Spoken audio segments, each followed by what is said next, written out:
অল্প কিছুদিন আগে সপ্তম শ্রেণীর পাঠ্য বইয়ে ট্রান্সজেন্ডার নিয়ে যোগাযোগ মাধ্যমে, সামাজিক যোগাযোগ মাধ্যমে অনেক ধরনের সমালোচনার ঝড় উঠেছে। তা কিছুদিন যাইতে না যাইতে আবার এই যে গত 2 দিন 3 দিন আগে আমি আমি অবশ্য গতকালকে দেখছি যে একটা নাটক বের হয়েছে রূপান্তর। আমাদের মুসলিম দেশে এই যে ট্রান্সজেন্ডার নিয়ে এত কিছু হইতেছে, তারপরেও তাদের টনক নড়ে না। গতকালকে একটা নাটক দেখলাম, নাটকের নাম হয়েছে রূপান্তর। এই রূপান্তর নাটকের মধ্যে, এই যে রূপান্তর যে নাটকটা আছে, এই নাটকের মধ্যে দেখানো হয়েছে ট্রান্সজেন্ডার নিয়ে আর কি। দেখানো হয়েছে মানে একটা মানুষের চেহারা দেখা গেছে ছেলেদের, কিন্তু ওর ভিতরে যে দৈহিক যে চাহিদা আছে, যেইটা আছে, সম্পূর্ণটা আছে মেয়েদের। তো এইটা নিয়ে একটা নাটক তৈরি করছে, আর এটার স্পন্সর ছিল ওয়ালটন।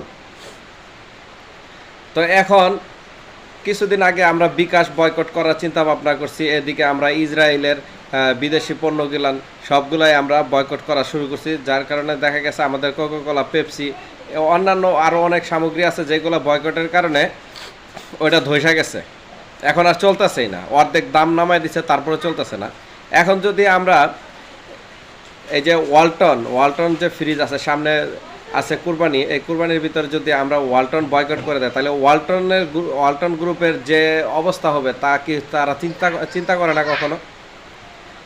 আমরা যদি বিদেশি পণ্য যদি এত বিদেশি পণ্য যদি আমরা বয়কট করে দিতে পারি, আর যদি এই ওয়ালটন বয়কট করি, তো ওয়ালটন মালিকের কি হবে একবারে কি তারা চিন্তা করে না? 2-4 দিন সামাজিক যোগাযোগ মাধ্যমে এটা নিয়ে ট্রোল হওয়ার পরে ওয়ালটনের যে মালিক আছে উনি সবার কাছে, মানে জনগণের কাছে একটা চিঠি লেখা মাপ চাইছে অবশ্য। যাই হোক, সে হয়তো বা বুঝতে পারছে যে না, যেটা করছে এটা ঠিক করে নাই। তো ইউটিউব থেকে তার যে স্পন্সর ছিল সেটা সে তুলে নিছে।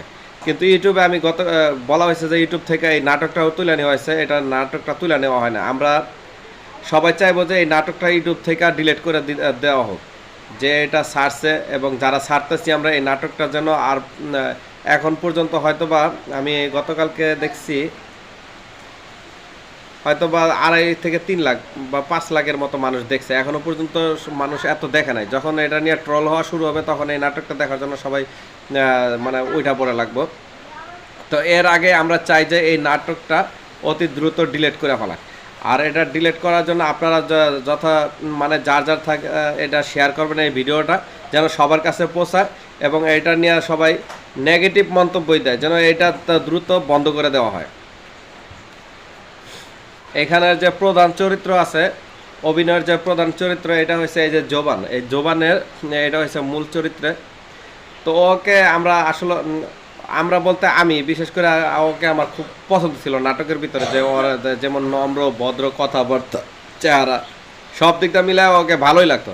কিন্তু এখন তো দেখা যাইতেছে মানে ওরা যদি গুয়ের ভিতরে টাকা ফেলায় দেওয়া হয়, যে গু থেকে টাকা কামড় দিয়ে উঠায় নিয়ে আসো, ওইটাও পারবে। শালার মানে ও এমন হারামজাদা, এটা বুঝতে পারলাম।